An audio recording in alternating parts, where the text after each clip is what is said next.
और एक निवेदन आप लोगों से भी है, अमावस्या आ रही है, पूर्णिमा आ रही है, नवमी आ रही है, बैसाख की तीज आ रही है, अक्षय तृतीया।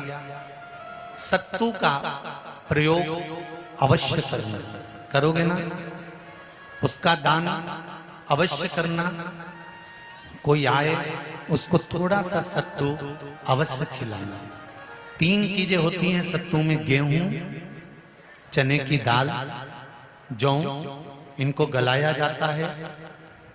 रात भर गलाने के बाद इसको फिर सेका जाता है, सेक कर पिसाया जाता है, फिर उसका प्रयोग किया जाता है महाराज। चाहे फिर उसको घोल कर आप शक्कर के साथ, गुड़ के साथ, नमक के साथ, जीरे के साथ, पुदीना के साथ, जिसके साथ तुम्हें खाना है वो तुम्हारे ऊपर, पर दान करना सत्तू का जरूर है। एक चुटकी मात्र भी अगर सत्तू आपने दान किया है बैसाख महीने में, उसका फल जरूर मिलेगा, जरूर प्राप्त। बैसाख के महीने में एक पकवान बनता है शंकर जी का,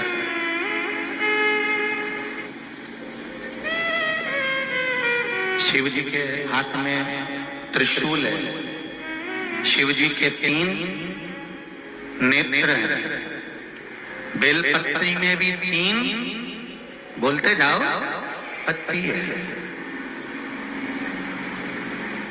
बैसाख के महीने में जो शंकर भगवान को प्रसाद का भोग लगता है उसमें भी 3 ही चीज मिलती है, सत्तू।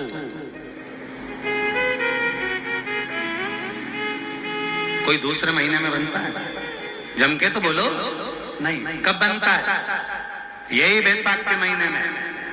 चने की दाल, गेहूं और जौ, इन तीनों को गलाकर सेक कर जो सत्तू तैयार होता है, इसी बैसाख के महीने में परशुराम जयंती के दिन या अमावस्या के दिन या पूर्णिमा के दिन शंकर भगवान को समर्पित होता है और भगवान विष्णु को समर्पित होता है।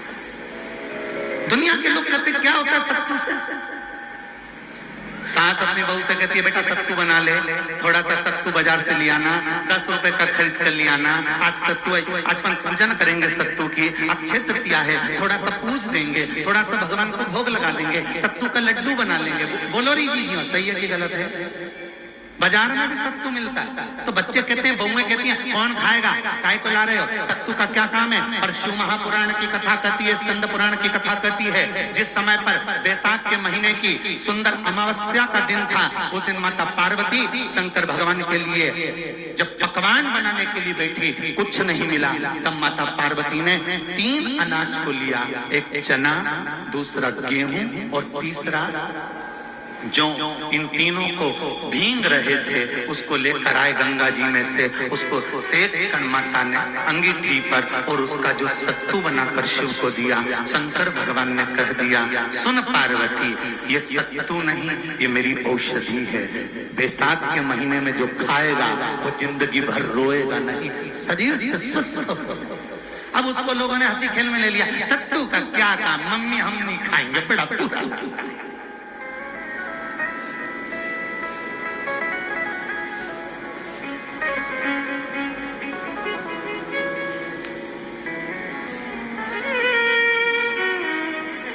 शिव जी का एक एक चीज,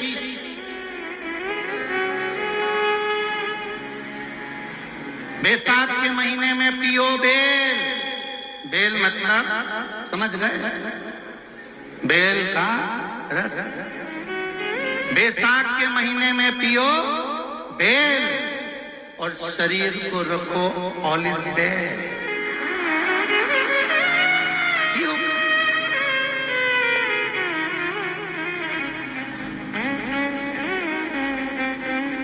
शरीर बेकार नहीं हो, शरीर बेकार नहीं हो सकता। अब शिव आराधना तो करो। हाँ, जिंदगी की मोड़ पर शंकर परीक्षा बहुत लेते हैं, बहुत परीक्षा। और बहुत ध्यान देना साहब, शिव महापुराण की कथा कहती है पितरों को भाग मिलता है, इसलिए पितृ तृप्त रहते हैं। कितने भाग्यशाली। अभी हमारे यहाँ एक तिथि आने वाली है, अक्षय तृतीया। जितने आस्था चैनल पर कथा सुन रहे हो, जितने फेसबुक और यूट्यूब पर सुन रहे हो, बहुत सावधानी से सुनना।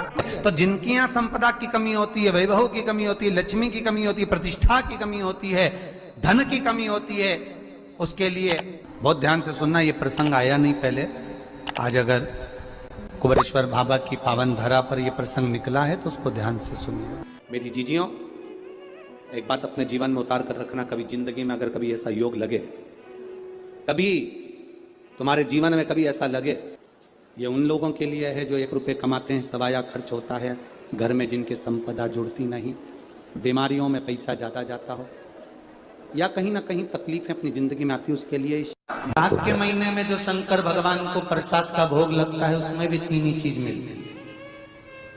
सत्तू,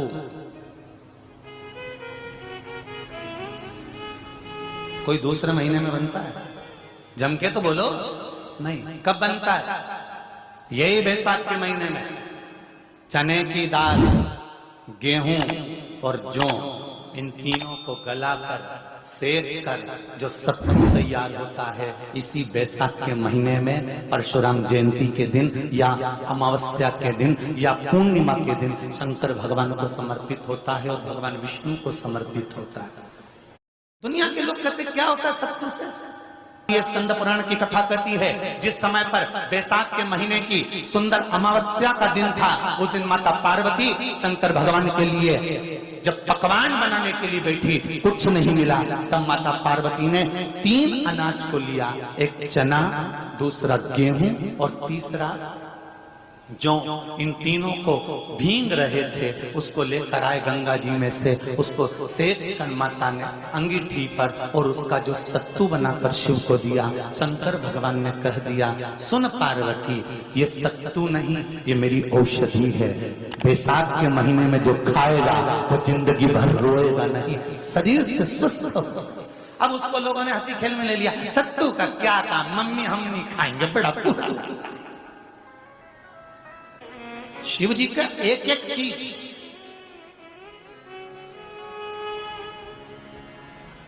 बैसाख के महीने में पियो बेल। बेल मतलब समझ गए? बेल का रस। बैसाख के महीने में पियो बेल और शरीर को रखो ऑलिव बेल। पियो सत्तू 12 महीने खाओ मत खाओ। कौन सा महीना? बैसाख के महीने में सत्तू जरूर खाओ। और सत्तू चाइना से नहीं आएगा, इंडिया में बनेगा और बना भारत में ही।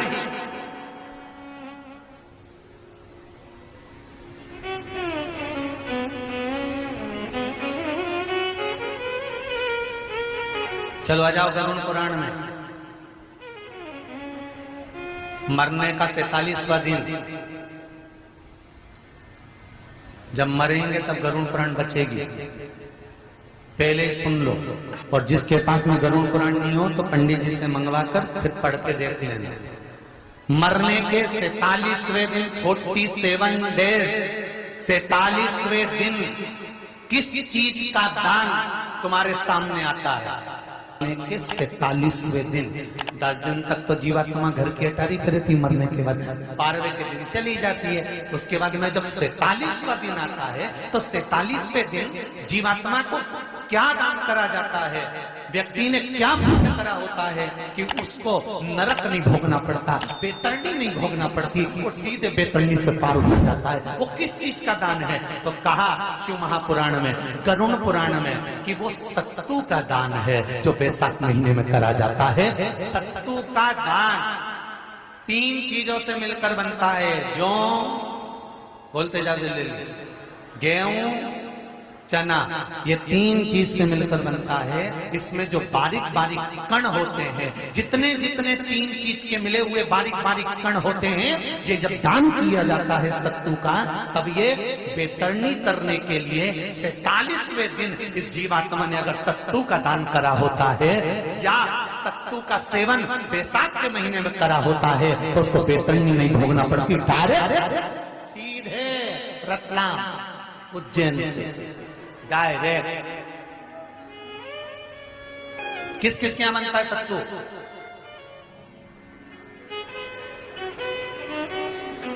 मैंने भी तो ये पूछा किस किस के यहां बनता है। मैं अभी थोड़ी ना कि अभी बन गया, बैसाख में बनता तो होगा।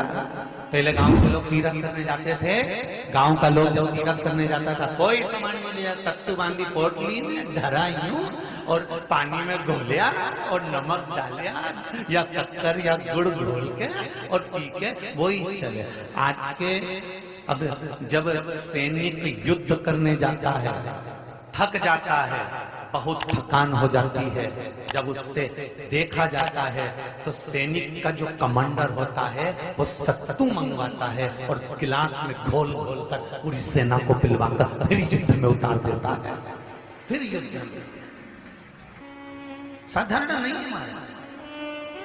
सत्तू में जितने बारीक बारीक कण होते हैं, जितने बारीक बारीक कण, अब तुम एक काम करना, अभी जब फ्री हो तो कागज पे रख के सत्तू का एक कण गिनना, 2 3 बारीक बारीक गिनते रहना जरा। तो तुम्हारा क्या जाए गिनने में? भगवान कृष्ण के हाथ में पट्टी बंधी थी तो उनने भी तो रुक्मणी को गिनने को दिया था, जरा गिन तो जरा इसमें कितने धागे। रुक्मणी जी ने कहा इसमें 9,999 धागे हैं। भगवान ने कहा बस यही 9,999 मुझे द्रौपदी को वापिस लौटाना है। गिन के लगा लो, अभी अभी लगा लो, ऊपर तो भगवान गिन के बता ही देगा कि तुमने जो सत्तू दान करा था, तुमने जो सत्तू खाया था, तुमने जो सत्तू भगवान को दिया था, सत्तू का लड्डू बनाकर तुमने बैसाख महीने में भगवान की जो पूजन करी थी, तो अमावस्या के दिन, पूर्णिमा के दिन या अक्षय तृतीया के दिन तुमने जो सत्तू दिया था, भगवान तो गिनती बता देगा कि सत्तू में कितना कण था। और अगर नहीं बताए तो तुम आंदोलन पे बैठ जाओगे। क्या हमें बताओ पहले हमने कितना सत्तू दिया था, उसमें कितने कण थे, बताना अपना।